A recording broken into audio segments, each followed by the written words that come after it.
అడవి తన అందమైన చెట్లు ఇంకా పూల వల్ల రాజ్యంలో ఫేమస్ అయిపోయింది. ఇక్కడ వాతావరణం ఎలా ఉంటుందంటే ఇక్కడికొచ్చిన పక్షులు కాని జంతువులు కాని ఒక్కసారి ఈ అడవికి వచ్చాయంటే వదిలి వెళ్ళవు. ఒకరోజు సాయంత్రం జంతువులన్నీ చెరువు ఒడ్డు దగ్గర్లో ఆడుకుంటూ ఉన్నాయి. మిత్రులారా, మీకు ఈ విషయం తెలుసా? మన పక్క అడవిలో ఏం జరిగిందో? అక్కడ చెట్లన్నింటినీ ప్రభుత్వం నరికేస్తోంది. ఇప్పటికే అక్కడ సగం అడవి మాయమైపోయింది. అడవి సగానికి పైగా నాశనమైందా? ఇది చాలా బాధాకరమైన విషయం. ఇంకో విషయం, వాళ్ళ అడవిని నాశనం చేసిన తర్వాత ఇక్కడికొచ్చి మన అడవిని నాశనం చేయరు కదా? లేదు లేదు, ఆ అడవిలో జంతువులన్నీ చెత్తను నింపేశాయి. ప్రభుత్వం చూసి ఈ అడవి వల్ల అనేక రోగాలు వస్తాయేమోనని ఆ అడవిలో ఉన్న చెట్లన్నింటినీ నరికేశారు. మన అడవి అయితే చాలా అందంగా ఉంది. ఇక్కడ చెట్లన్నింటినీ నరికేయాలన్న ఆలోచన కూడా వాళ్ళకి రాదు. అప్పుడే నీటితో నిండిన ఒక బెలూన్ వచ్చి చెట్టు మీద పడింది. అది పగిలి అందులో ఉన్న రంగు చెట్టుకి అంటుకుంది. అరే, అసలేంటిది? నన్ను కాస్త వెళ్ళి చూడనివ్వు.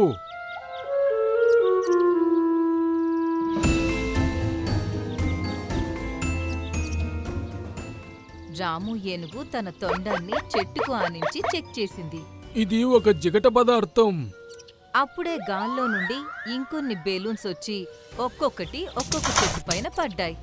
అసలేం జరుగుతుంది? ఈ బెలూన్స్ అన్నిటి ఎవరో పడేస్తున్నారు? జంతువులన్నీ చాలా ప్రయత్నించాయి బెలూన్స్ అన్నీ ఎక్కడ్నుంచి వస్తున్నాయని కనిపెట్టడానికి. పదండి, ఇక్కడి నుంచి వెళ్ళిపోదాం. ఎవరో మనతో ఆటలాడుతున్నారు అనిపిస్తోంది. జంతువులన్నీ అక్కడ్నుంచి వెళ్లిపోయాయి. కాని బెలూన్స్ వచ్చి చెట్ల మీద పడ్డం ఇంకా కొనసాగుతూనే ఉంది. సాయంకాలం జంతువులన్నీ ఒకచోట సమావేశం అయ్యాయి. ఒకవైపు తేనెటీగల గుంపు ఉంది, ఇంకోవైపు కోతుల గుంపు. మిత్రులారా, ఇక మేం బయలుదేరుతాము. మీరు ఎక్కువ రోజులు పట్నంలోనే ఉండిపోకండి, సరేనా? అవును, తేనెటీగలు కోతులు వెళ్ళిన తర్వాత మన అడవంతా ఖాళీగా ఉన్నట్టుంటుంది. లేదు, మేమందరం త్వరగానే తిరిగి వచ్చేస్తాం. బాయ్ బాయ్ మిత్రులారా. Bye bye. జంతువులన్నింటికీ బాయ్ చెప్పి తేనెటీగలు ఇంకా కోతులు పట్టణానికి బయలుదేరాయి. ఇంకా మిగతా జంతువులన్నీ వాటి వాటి ఇళ్లకు బయలుదేరాయి. మరుసటి రోజు ఉదయం టీను పిచ్చుక తన గూటిలో పడుకుని ఉండగా ఆ కొమ్మ విరిగి గూడుతో పాటు కింద పడిపోయింది.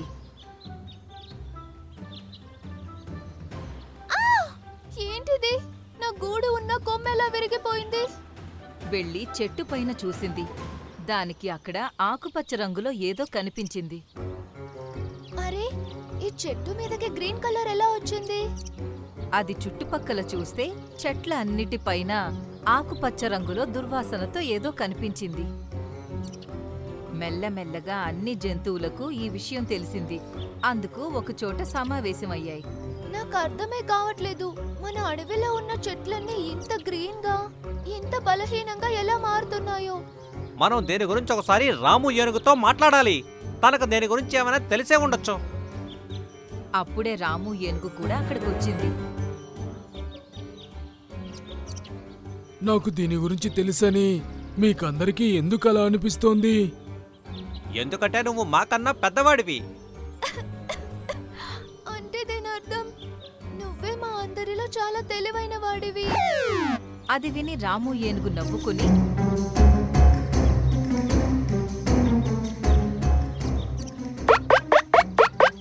తన తొండాన్ని చెట్టు కానించి వాసన చూసింది. చీ, ఇది చాలా దుర్వాసన వస్తోంది. దీని మీదైతే ఫంగస్ ఉంది. ఫంగస్ అంటే దాని అర్థం? అంటే ఇదొక పఫూంద్. అంటే దాని అర్థం ఏంటి? అరే, మీరందరూ ఎన్ని ప్రశ్నలు అడుగుతారు? పఫూంద్ అంటే ఒక వైరస్ లాంటిది. అది చెట్లకు అంటుకుంటే చెట్లన్నీ నాశనమైపోతాయి. ఇది విని జంతువులన్నీ భయపడ్డాయి. అంటే మన అడవంతా కూడా నాశనం అయిపోతుందా? ఇప్పుడైతే కాదు, ఈ ఫంగస్ ఎప్పుడైతే వేగంగా వ్యాపిస్తుందో అప్పుడు మన అడవిలో ఉన్న చెట్లన్నింటినీ ఈ ఫంగస్ నాశనం చేసేస్తుంది. అప్పుడే ఒక చెట్టుకున్న 2 బలమైన కొమ్మలు విరిగి కింద పడ్డాయి. ఇది చాలా పెద్ద ప్రమాదంలా ఉంది. అయితే ఈ ఫంగస్ని మనం ఎలా ఆపగలము? దీనికి ఒక్కటే విరుగుడుంది. మీరు ఈ అడవిని వదిలిపెట్టి వేరే అడవికి వెళ్ళండి. అసలు నువ్వెవరు? నేను ప్యారడైజ్లో నానీని. ఏంటి? మీ అందరికీ కళ్ళు కనిపించట్లేదనుకుంటా. నేనొక కాకిని. నా పేరు కాకి కాలు. మా అడవికి నువ్వెందుకొచ్చావు?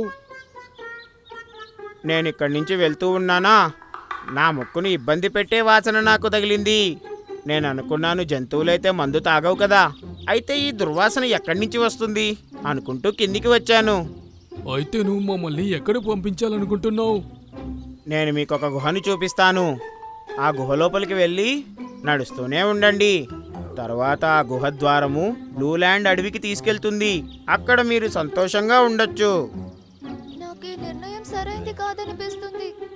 టీను, మన అడవి ఇంతకు ముందులా లేదు. మనం ఇక్కడ జీవించలేము. అప్పుడే ఇంకో చెట్టు కింద పడిపోయింది. చూడండి, రేపు ఉదయం కల్లా మిగతా చెట్లన్నీ కూడా నాశనం అవుతాయి. ఇంకా మనం ఏం చెయ్యగలం? అప్పుడు జంతువులన్నీ అడవిని వదిలి వెళ్ళడానికి సిద్ధమయ్యాయి. టీను పిచ్చుక కూడా తన మనసు మార్చుకుంది. పదండి, మీరందరూ నాతో రండి. కాలు కాకి అన్నింటినీ ఒక గుహ దగ్గరకు తీసుకువెళ్ళి ఇలా చెప్పింది. ఈ గుహ లోపలికి వెళ్ళండి. ఆగకుండా వెళ్తూనే ఉండండి. సూర్యోదయం అయ్యేలోపు మీరు బ్లూల్యాండ్ అడవికి చేరుకుంటారు. జంతువులన్నీ ముందుకు వెళ్ళాయి. కుట్ర పన్నిన కాకి అది చూసి నవ్వుకుంటూ ఉంది. జంతువులన్నీ చాలాసేపటి వరకు వెళుతూనే ఉన్నాయి, కాని వాటికి ఏమీ కనిపించడం లేదు. ఆ కాలు కాకి నిజమే చెప్పిందని నాకు అనిపించడం లేదు. టీను, అక్కడికెళ్తే మనం బ్రతకలేము. మనం చూశాం కదా అడవంతా ఎలా నాశనమైపోతోందో. అవును, నువ్వు చెప్పింది నిజమే. ఆ అడవి మన ఇల్లు లాంటిది. ఎవ్వరు కూడా వాళ్ళ ఇంటిని వదిలిపెట్టి వెళ్ళిపోరు. ఇలా చెప్పి టీను పిచ్చుక ఎగిరిపోయింది.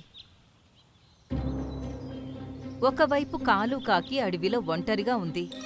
అప్పుడే ఒక బండి వచ్చి దానికి దగ్గర్లో ఆగింది. అందులో నుండి ఒక వేటగాడు దిగాడు. గురువుగారు, నేనైతే నా పనిని పూర్తి చేశాను. జంతువులన్నీ ఆ గుహ లోపల ఉన్నాయి. సూర్యోదయం అయ్యేలోపు ఈ అడవంతా మాయమవుతుంది. వా, చాలా బాగుంది. ఇప్పుడు నేను తుపాకీ తీసుకుని అక్కడికి వెళ్తాను. అక్కడున్న జంతువులన్నింటినీ చంపేస్తాను. ఇక అప్పుడు ఈ అడవంతా నాదే అవుతుంది. అప్పుడే టీను పిచ్చుక అక్కడికి చేరుకుంది. అంటే నా అనుమానం సరైంది. నువ్వే మా అడవిని నాశనం చేయడానికి వచ్చావన్నమాట. అంతే కదా కాలు కాకి? హా, ఇతడు మా గురువుగారు. ఇతడే బెలూన్స్ లోపల ఆ విషాన్ని నింపి అడవిలో ఉన్న ప్రతి చెట్టుపైకి విసిరాడు. దాంతోనే మీ అడవి నాశనం అవ్వడం మొదలైంది. నువ్వు చేసిందంతా చాలా తప్పు. ఇప్పుడు నువ్వు కోప్పడినంత మాత్రాన ఏమీ జరగదు. ఇక్కడి నుంచి పారిపో, లేదంటే నువ్వే నష్టపోతావు. నేను ఒంటరిగా ఉన్నానని నీకు అనిపిస్తుందా?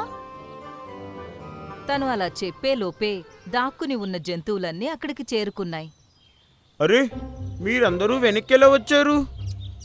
మేము మేము ఇక్కడికి ఇక్కడికి ఎందుకు ఎందుకు తిరిగి వచ్చామంటే వచ్చామంటే ఈ అడవి ఈ అడవి మా మాకు ఇల్లు ఇల్లు లాంటిది. లాంటిది. వా, డైలాగ్ అయితే భలే చెప్పారు, కానీ నా దగ్గర తుపాకీ ఉంది. మిమ్మల్ని మీరు కాపాడుకోలేరు, అలాగే అడవిని కూడా కాపాడలేరు. వేటగాడు తుపాకీ తీశాడు. దాన్ని పేల్చబోయాడు కూడా. అప్పుడే ఒక కోతి తన పైకి దూకి దాన్ని లాక్కుంది. అరే, ఇదెక్కడి నుంచి వచ్చింది? అతను వెనక్కి తిరిగి చూస్తే కోతుల గుంపు అక్కడికి చేరుకుంది. ఇప్పుడు మీరెందుకు తిరిగొచ్చారు? నేను పిచ్చుక మమ్మల్ని పిలుచుకొని వచ్చింది.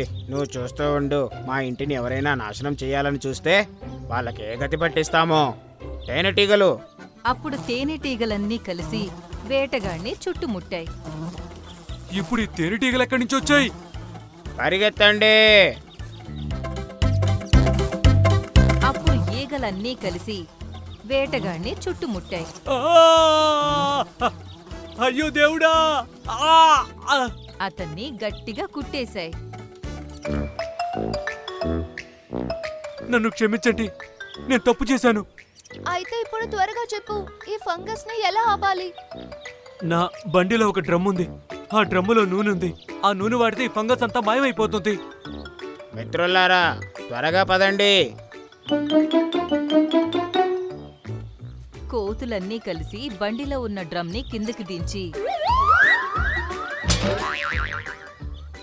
ఆ తర్వాత ఆ నూనెని చేతులతో తీసుకుని అడవిలో ఉన్న చెట్లన్నింటికీ పూయడం మొదలుపెట్టాయి. కొద్ది సమయంలోనే చెట్లన్నింటికీ నూనె రాసేశాయి. చెట్లన్నీ మామూలుగా మారిపోయాయి. జంతువులన్నీ ఆనందంగా ఊపిరి పీల్చుకున్నాయి. మంచిదైంది, ఫంగస్ తొలగిపోయింది. నేను నడవలేకపోతున్నాను. నన్ను మా ఊరి వరకు తీసుకొని వెళ్ళండి. అది విని జంతువులన్నీ నవ్వాయి. మళ్ళీ అడవిలో సంతోషపు ఛాయలు అలుముకున్నాయి.